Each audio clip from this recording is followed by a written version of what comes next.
Sunshines! I am still a little bit sick. Apologies about my funky sounding voice, but I could not put off filming any longer. I just missed you guys too much.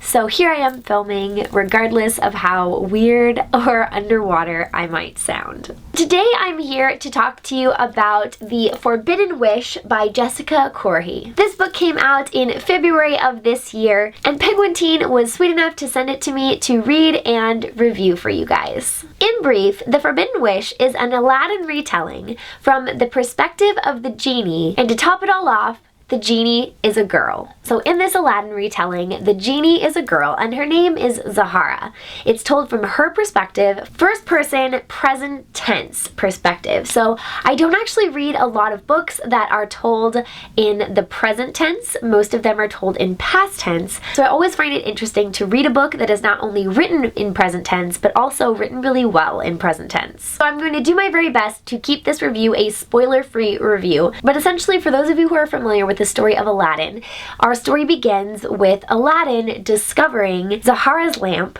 in the underground buried ruins, finding it, releasing her after hundreds of years, and the adventure takes off from there. As far as the story goes, that is sort of where the interpretation and retelling of the story itself kind of ends. As far as characters go, there are some really well-written characters in this book. So first of all, Zahara is one of the last remaining Shaitan, I believe is how you say it, genie. So she is one of the most powerful genies in the world, and she is powerful, badass, very introspective, but not without her faults. She is scared, she is strong, she is thoughtful and selfish. As far as Aladdin goes, he is exactly what you would expect Aladdin to be. He is cocky and confident and somewhat arrogant, a little bit of a drunkard, definitely a thief, flirts with everything female that moves, and he is just completely Aladdin. It's endearing. He's very endearing. Another character that we don't really meet per se, but her story evolves through the eyes of Zahara throughout the story, is a princess, and early on we find that this princess is actually one of Zahara's previous masters, and her name is Habiba. And Zahara turns the story and turns her narrative to Habiba many times throughout the story, kind of breaking the fourth wall, as it were, and reaching out and just conferring directly to Habiba.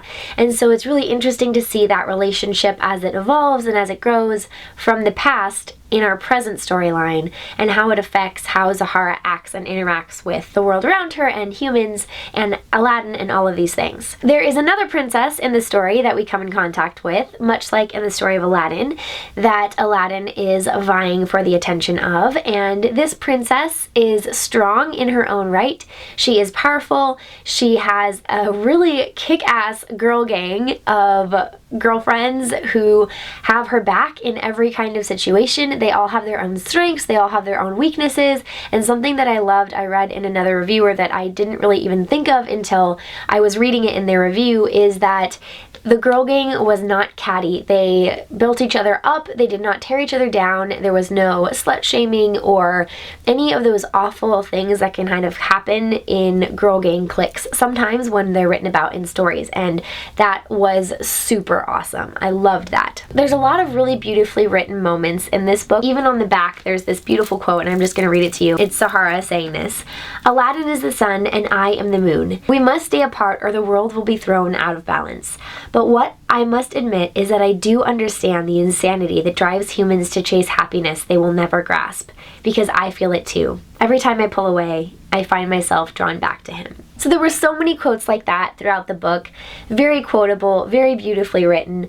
Obviously, this is a romantic book, because one of the whole premises, aside from Zahara not having her freedom because she's trapped in a lamp and the jinn aren't allowed to wander freely, aside from all of that, there's also the romance that comes with Aladdin and Zahara, the genie and Aladdin, and I loved that. It was definitely not insta-romancy. It was a very purposeful build to their romance, and actually there were quite a few parts that were a little bit steamy. I actually really appreciate it when young adult authors write romance and romantic scenes into their books, because I don't think it's something that young adult readers should necessarily be sheltered from or be scared of reading, or that parents should be scared of letting their teenagers read. And so I really appreciated that. It was tastefully done, the moments of romance that there were throughout this book. I'm not saying that there were crazy like sex scenes or anything, but there were definitely some moments of intimacy that were very intimate, and I appreciated that. I thought that they were tastefully and very well done.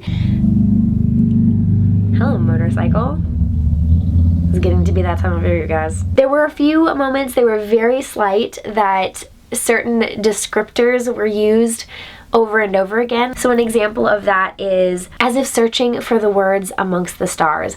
That was something that Jessica used a couple of times in quick succession to describe something. It's a very beautiful way to describe something. Having it used a couple of times though, just I noticed it right away. But there were a couple of little things like that, but nothing that I couldn't look over to just enjoy the story and enjoy the way that it was written, because it was beautifully written. There was lots of adventure, there was action, it was quick moving, you were right in the thick of it with Sahara and Aladdin, and just reading this was a real treat. So I rated it 4 out of 5 stars on Goodreads, and I really did enjoy it. I thought it was well written, it was a fun story, I loved the ending, it was so sweet. I'm not gonna spoil it, but there are definitely villains in this book, and getting to see how the characters overcome those villains and those villainous situations was half the fun of this book. So I really hope that you guys enjoy it. Like I said, it came out in February of this year. If you get a chance, do pick it up, read it, whether you're checking it out at your local library